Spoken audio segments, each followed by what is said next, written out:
In this video, I'm going to pick up exactly where the last video left off, and that is I had projected my points from the input, which was Web Mercator, into state plane.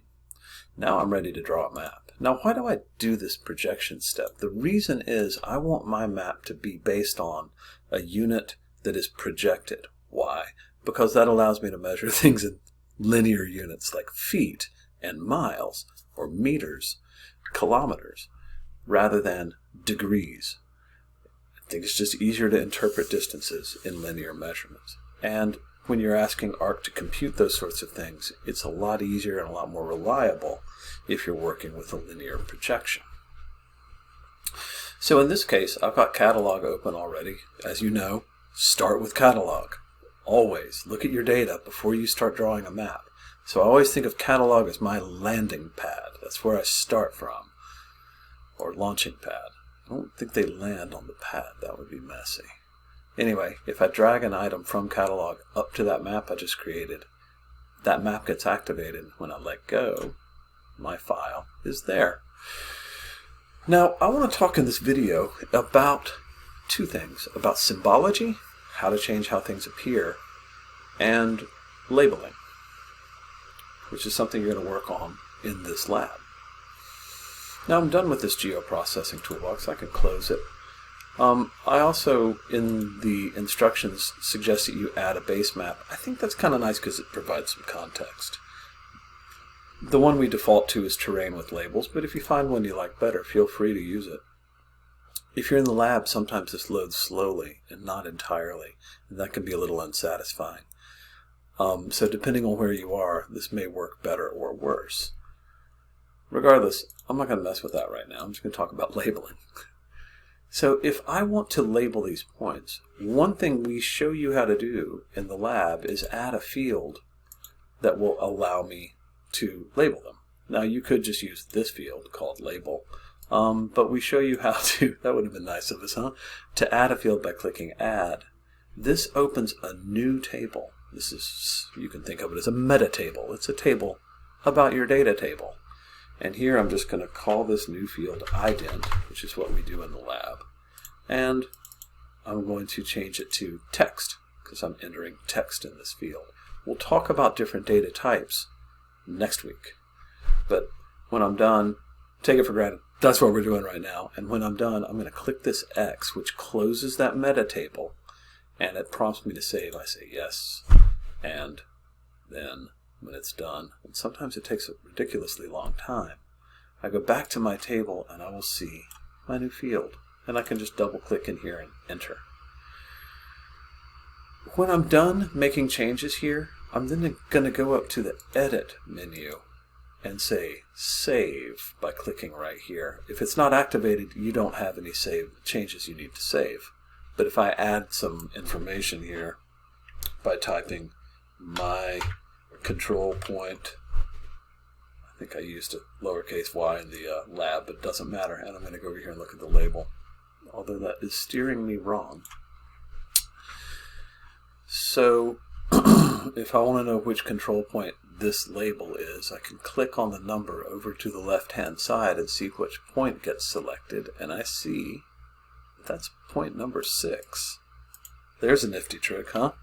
These things are interactive. The data table allows you to select objects in the map. The map allows you to select objects in the data table. So you can figure out which point is which. In my case, I remember where they all are, so I know that that's point 6.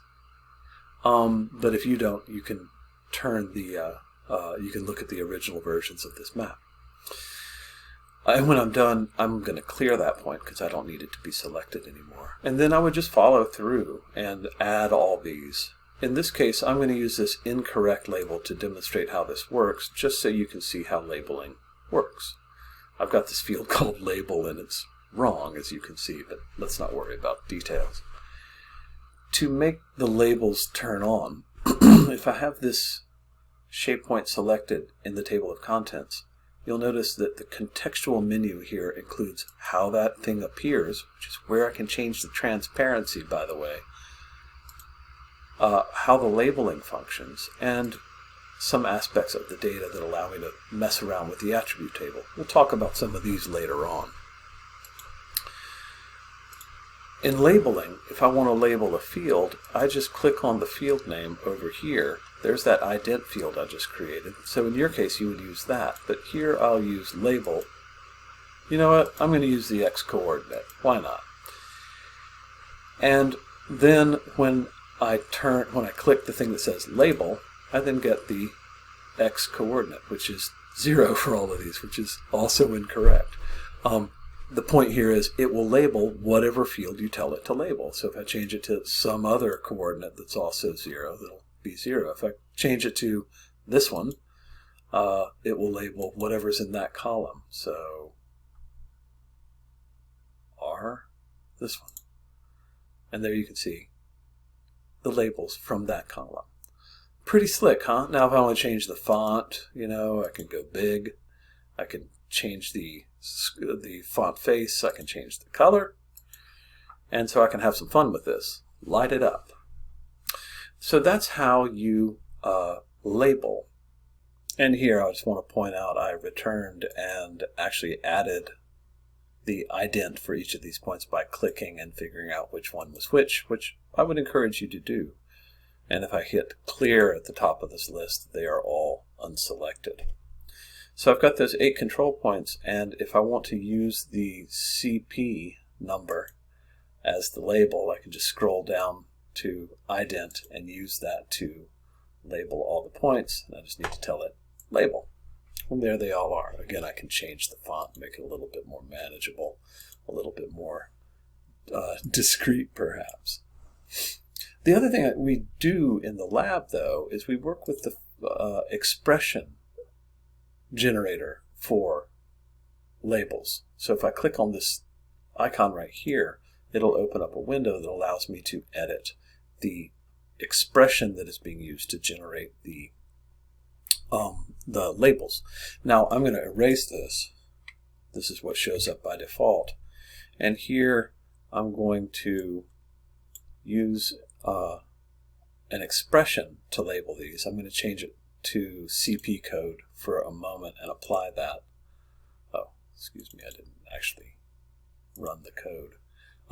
I'm doing that to show you that if I erase this and then put ident in the expression, it'll say feature ident, and when I say apply, it will change it to whatever field I tell it to use in the expression. You'll notice right now this language being used is arcade, and I can switch that to other languages. Arc is actually generated in Python, and so the way we're generating this expression is using a Python script. So you can see when I changed it, it just has the name of the field in these brackets. Sometimes it's better to let Arc do this for you, and you'll see that we show you how to include a formula that is typed and entered into this box. And so my recommendation, I'm not looking at the formula right now, so I'm not going to recapitulate it, but I will attempt to, but it'll probably be wrong, is we're going to say the label should include that ident feature, and then plus, this is the part I can't remember, like a /n. So in this case, I'm going to leave that out and say plus CP code. And so in this case, I'm saying include this and then include the CP code, and then the labels look like this. There's no space in them. So if I go in here and add a space or two, it'll then be the label. Oh, didn't like that. Whoops. I would have to include the space here, like plus. I'm just putting that in quotations. Let's see if that does it.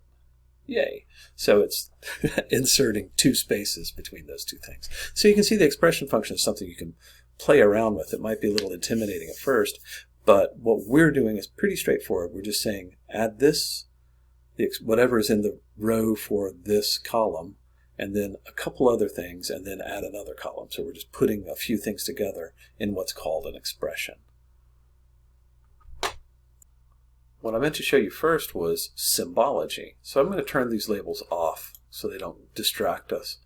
Now I'm going to talk about how I can change how this thing appears. By left-clicking on the symbol, I'll get a box that allows me just to change the basic format of this, to change the color. So in this case, I can change it to, let's say, green, and I can change the outline, but I can change outline to no color, so this thing doesn't even have an outline, and I can make it bigger. I'm really making it an ugly color, aren't I? And when I hit apply and close this, there are my points. I should have put them over here. You can see they have changed. Now on my layout, to get to the symbology, I forgot to show you this part. My symbology function tends to just stay over here, but to see the symbology of a tool, you'll notice here I clicked on the icon and that gave me this basic symbology. But I can also right click on the shapefile name and go to symbology, and that gives me a bunch of additional possibilities. These are both worth exploring a little bit, and we're going to use this one explicitly where we when we draw a choropleth map next week. So those are how you get to the symbology tools. It can be kind of frustrating if you right click and go to symbology and all you want to do is change the symbol and you're like, well, how do I do that? Click on the symbol itself and this will load, and you can change the color and the outline and the size. So those are two tips for changing how labels appear, modifying the symbology. These are things you're going to need to be able to do to draw the maps as part of the first lab.